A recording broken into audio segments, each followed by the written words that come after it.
Hey guys, what's up? Welcome back here to another edition of The Fishing Teacher. And man, I really appreciate you guys checking today's video out and making some time to watch it. Always grateful for that.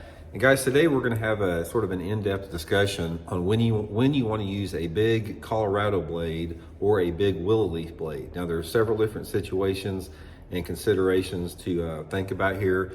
So I'm going to give you guys some tips and advice on probably my favorite situations to use them in, and because it's one of the best baits that you can use to catch a big bass on is a big spinnerbait.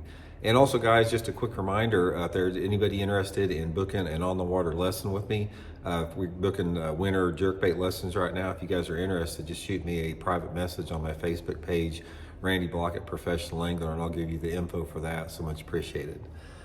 Okay guys, big spinnerbait. When we talk about big blades, we're talking about like a number 7 or number 8 Colorado blade, which is this, or a number 7 or a number 8 willow leaf blade. This is a number 7 here, I believe. Yeah, both of these are number 7s right here.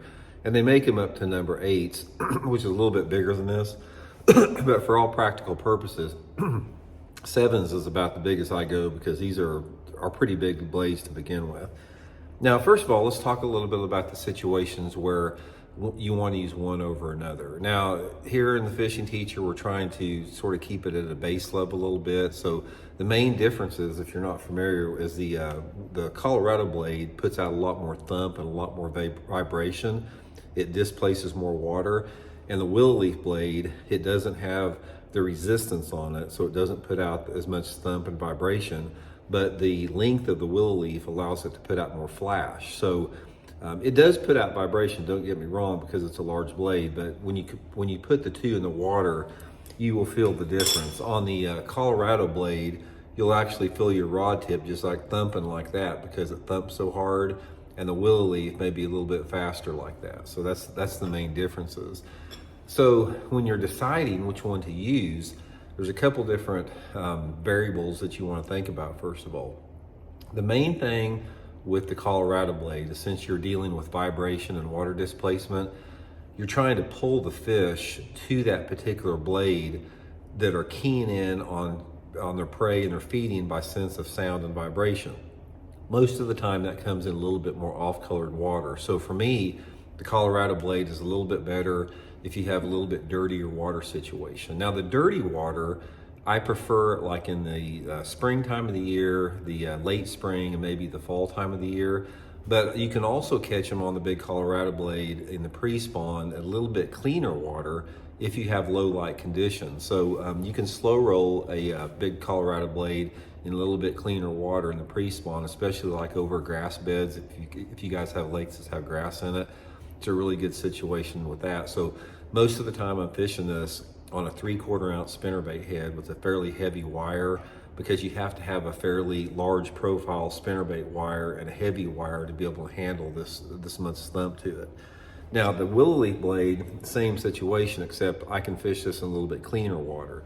Let's say, for example, the Colorado blade, in my opinion, I'm not going to really use it in water visibilities much over about, say, 2 foot. If the water visibility is over 2 foot in clarity, I'll be going to the willow leaf. But if it's under 2 foot, a lot of times I'm using the Colorado blade. Specifically, if it gets down there around 1 foot visibility. If you have 12 inches of visibility, it's hard to beat a Colorado blade. And most of the time I use gold all the time. I like a gold, and maybe like a little bitty, the blade that's in front of the main blade. Sometimes I'll put that silver, but I do like gold on there. Now, one of the things you're going to find out about both of these big blade scenarios is that the big fish have to be biting for you to fish them. It's a big fish lure.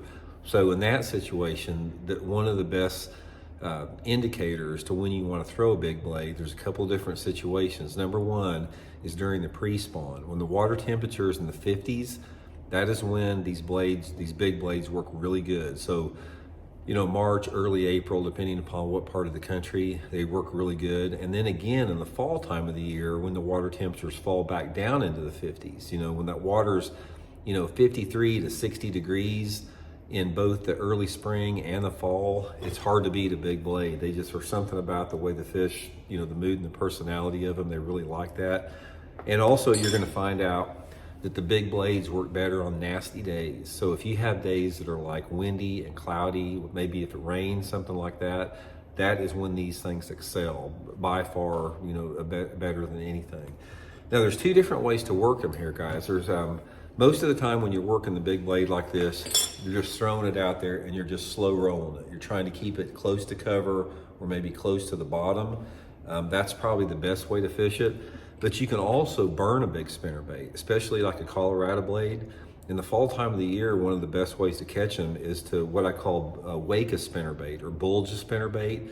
Now you can take these Colorado blades and you can keep your rod tip high and reel the bait like an inch under the surface. And the water displacement on the Colorado blade really gets that water boiling up. You can actually see the water boiling underneath the blade. That's a really good way to catch them on low light days in the late fall, when the water temperatures in the 50s are around 60 degrees. But anyway, guys, big fish lure. I probably, you know, I've talked about this before. I bet probably I've caught more bass over 7 pounds in my life on a big bladed spinnerbait than probably any lure category out there. It catches big ones for sure. May not get the bites on them, but when they're biting them, it's hard to put it down. And if I could give you guys some tips and advice on it, just fish it when the water temperature is in the 50s. Fish it on nasty, cloudy, windy days, and that's the best situation for it there. So anyway, guys, I will put my Tackle Warehouse link in the description. If you guys want to get some big spinnerbait blades, I'll put my links in there. If you guys want to use those links, that's a good way to help the channel. Much appreciated. We'll talk later.